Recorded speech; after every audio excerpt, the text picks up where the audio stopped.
find out what's going on in Los Angeles, you got to go to the coffee houses. That's where the ideas really come from. That's where it really gets started.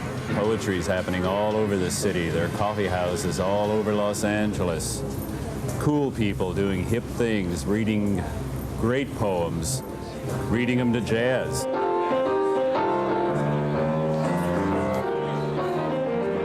I play with a few poets, a guy named Michael C. Ford, great jazz poet.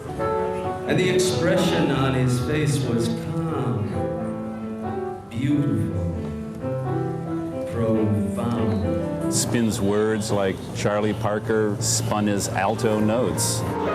We jazz around together.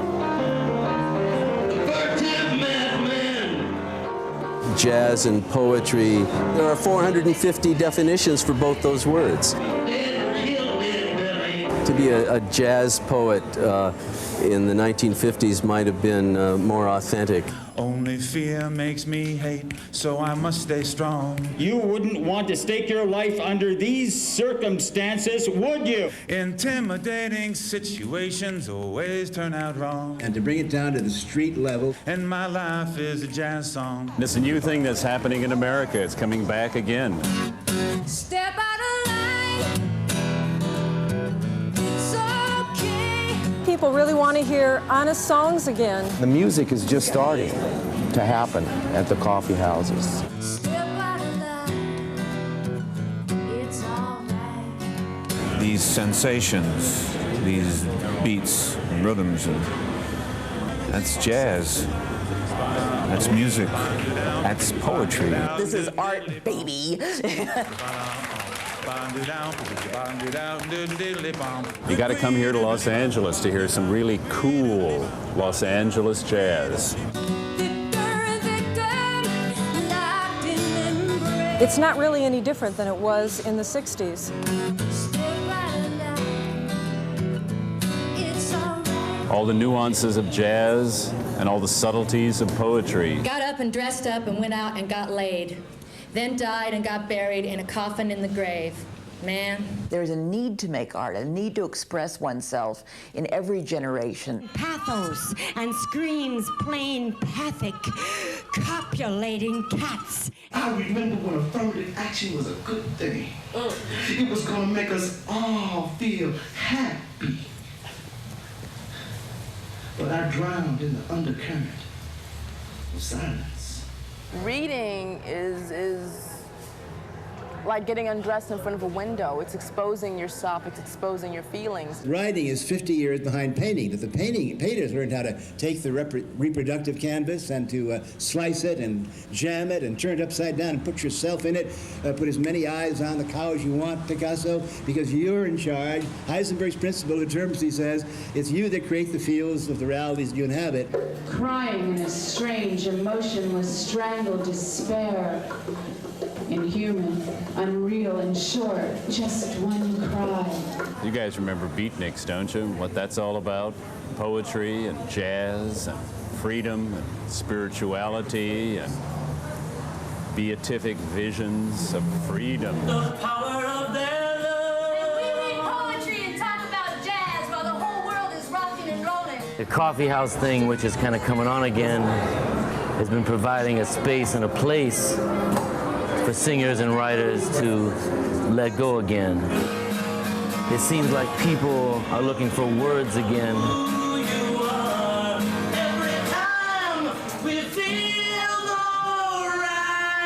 Maybe that's coming, the young kids are hearing it from rap. I think most people are tired of the same old shit. Decent Americans don't hear the tortured screams.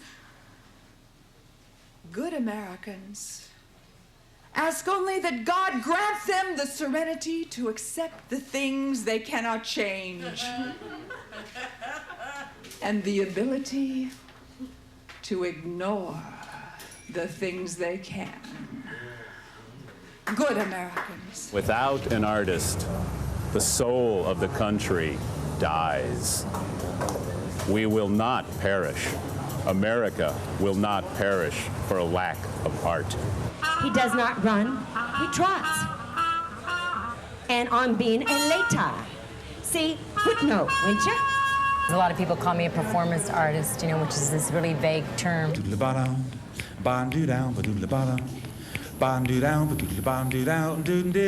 Artists dedicate their lives to hearing the music and picking up on the words and listening to the unconscious.